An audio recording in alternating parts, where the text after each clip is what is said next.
Hi there, I'm Becca Puglisi, one of the creators of One Step for Writers, and I'm here today to give an overview of our character builder. As we all know, creating characters is a ton of work, but it's necessary to understand who they are, what they want and need, and how they're going to act in the story. The tool I'm going to show you today simplifies the character building process by putting everything you need to know about a character right at your fingertips. So to start a new character profile, just go to my workspace and you create a new character builder. I'm going to switch to one that I've already created because that's going to make this video go more smoothly and you'll be able to understand things a lot more easily, I believe. I created this character using the character building tool. Lee and Angela and I all used it to start new characters from scratch, and we are so stoked about what it can do. So super happy to show you this tool. The tabs across the top are the different aspects of characterization that you're going to be able to explore for your character. And then on the right-hand sidebar, you have librarian's notes that give you the navigational instructions for the tool. So if at any point you're not sure how to make something work, you can come over here and it's going to tell you how the tool works. This box is at the top of every tab, and this just contains the basic information for your character, their name, the role you have assigned them in the story, because this tool, it works for all different kinds of characters, for the labor-intensive ones where lots of research is needed, and then for even minor characters that aren't going to require quite as much background information.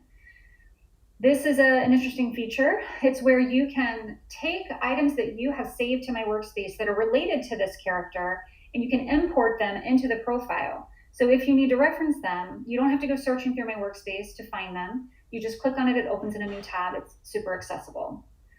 The info box, this can be used in a number of different ways. You can use it just to jot down notes that about information that you may not be able to find in the tool.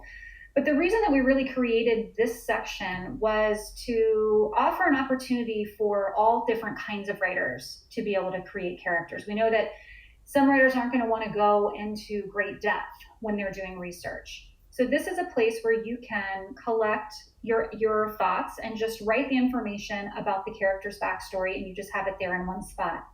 You can go to the personality tab. You have a new box to write the character's personality information. You can use the behavior info box to write the information about your character behavior, and so on. So this is one way that the character builder accommodates all kinds of writers, regardless of their process.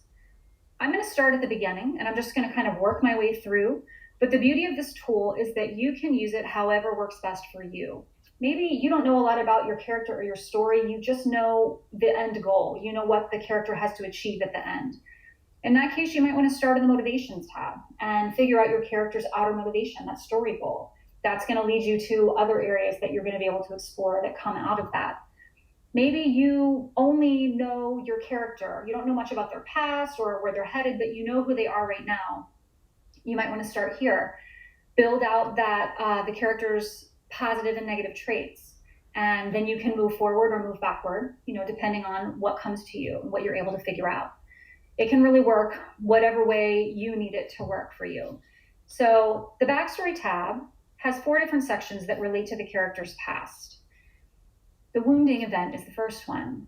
So you have some background information here, some instructional information on what the wound is and how kind of it works.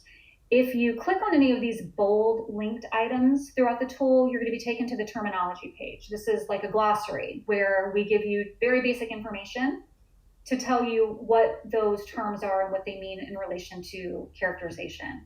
If you need more information on how that element ties into the whole character building process, what it is, where it comes from, and how it manifests, you will want to check out our tutorials, and you can find these linked throughout the tool in the instructional sections. So when I was creating this character, I had no idea who she was or where she had come from. So when I started exploring the wound, I just picked a bunch that I thought might be possibilities for her. I used the Add Wound button. This pulls all of the entries from the Emotional Wound Thesaurus to give you lots of ideas for brainstorming. If you want to explore one, you can click on it. It opens a new tab and takes you to that thesaurus entry. So I came up with a bunch of different wounds, and then I just started to fill them out to see what made sense for her. This one, I chose to explore the specifics of it. I was able to figure out more specifically what that wound looked like for her, What were the possible attitudes and behaviors and habits that have arisen because of this wounding event? What positive and negative traits may have resulted from it? You can edit the wound at any time. You open it up, all of this, you're able to change, delete, tweak, rephrase, whatever you want to do. And of course, you can delete anything if at any time you realize, you know what, this isn't really applying to my character. Now, you see here that I'm being prompted to choose a primary. The reason for this is because a lot of the information that you gather for your character is going to populate elsewhere in the tool. And one of the areas it's going to populate later is in the character arc. It's going to create a complete character arc that tells you what happened to your character in the past, who they are right now in your current story, and what they need to accomplish in the future in order to be successful. To bring all of that together, you have to narrow down some of these elements to the one that is the most impactful.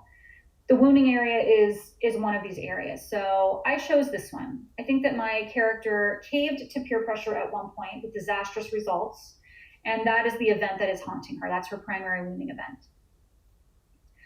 Now, another area important to explore is your character's deeply rooted fears. This tool is going to provide you with a set of ideas on what those fears might be based on the primary wound that was chosen.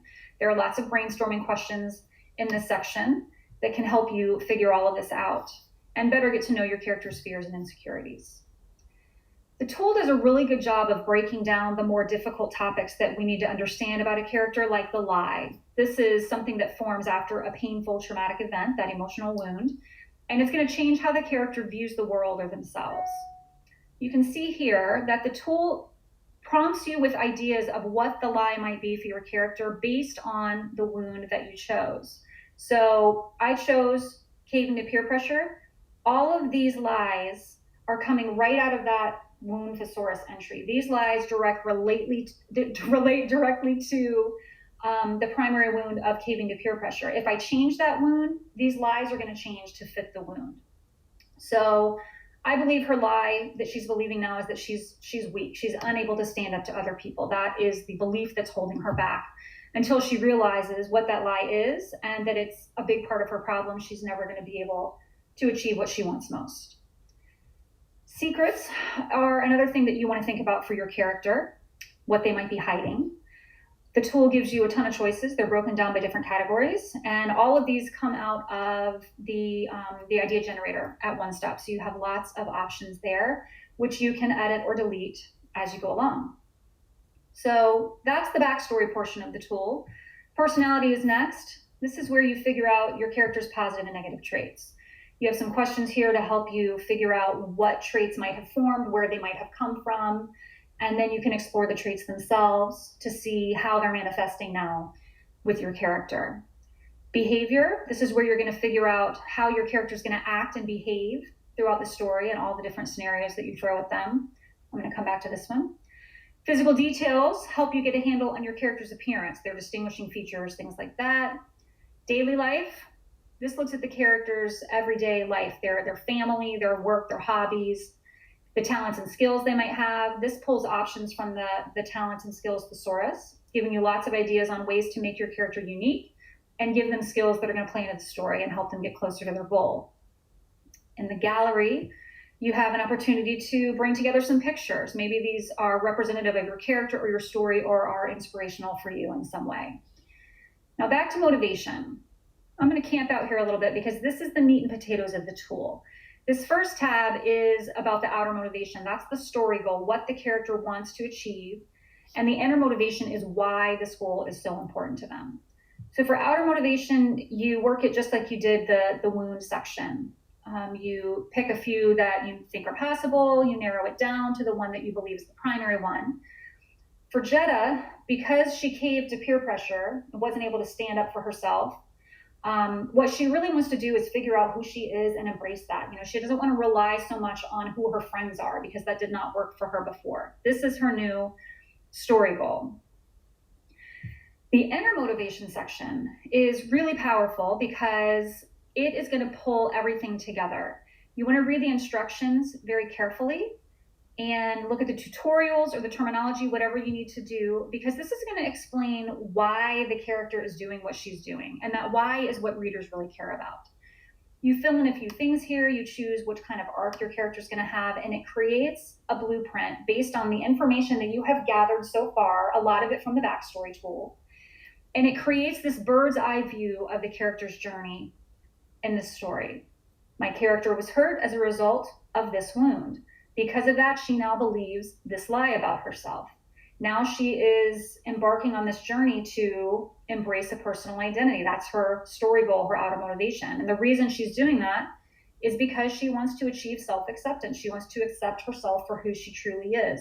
These are the stakes. What's going to happen if she's not successful? This blueprint even explains how certain things are going to get in your character's way if they're not resolved, such as the character's fatal flaw. Now, one thing I want to point out, one feature, is this one right here. You may be looking at your blueprint and you see something that just needs a little tweak.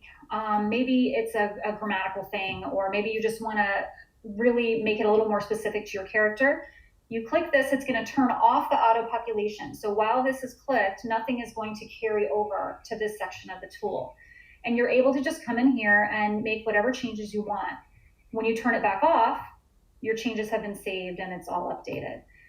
This is another section that pantsers might want to really pay attention to, because if you don't want to go through all of the different tabs and do quite as much research, you can just settle in here and you can figure all of this out on your own. You turn this off and just fill everything in as you figure it out.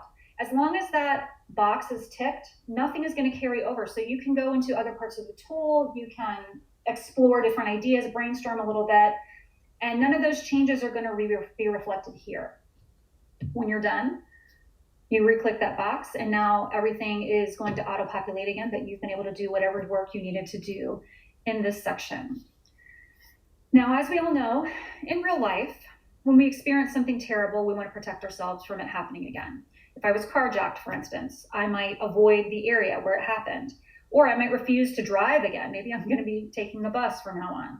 If my daughter wants to get her learner's permit, I may not let her because I'm paranoid that the same thing's going to happen to her.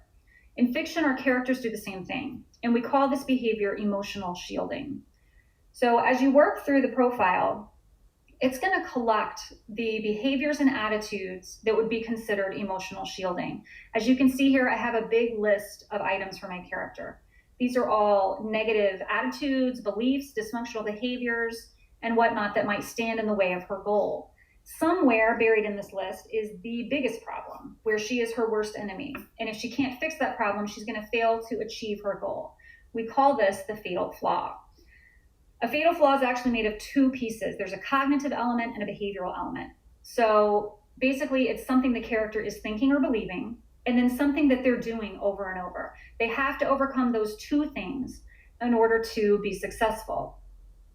So in this section, you see all of the characters' emotional shielding has been collected, and you're just going to mark one of them as the cognitive piece and one as the behavioral piece. And those two things together are going to make up the fatal flaw. For Jetta, the cognitive element is that she believes she's weak and she's unable to stand up to other people. The way this manifests in her behavior is that she has adopted this false persona that is vastly different from her true self. That's how she is trying to save herself, but it is not working. This tells you exactly what the character needs to change in order to win in the story. It's the final piece of the character arc. Once you've gone through the tool and you have filled everything in for your character, you can come to this summary tab and you can create a PDF, which is really, really helpful because it pulls all the information you've collected into one neat little reference that is easy to find. Let's say you can't remember something that you picked, you want to go back and reference it, you don't want to dig through the whole tool, you just come to the PDF. Here's all the backstory information, the wounds, the fears, the lies. If I want to look at the personality, I can come here, positive traits, negative traits, all the factors that influenced those things to occur. All the motivation information, there's the blueprint for easy reference. This PDF, you can save it to your computer, you can print it out, or you can export it to your favorite writing program like Scrivener. So this is basically how you create a character from scratch. Our hope in creating this tool is to make character building a little less daunting by showing you how the different elements fit together and making it easier for you to figure those things out for your characters. As always, if you have questions, you can send an email to info@onestopforwriters.com, or you can use this Connect menu to create a support ticket. Thanks so much for watching, and we will see you around One Stop.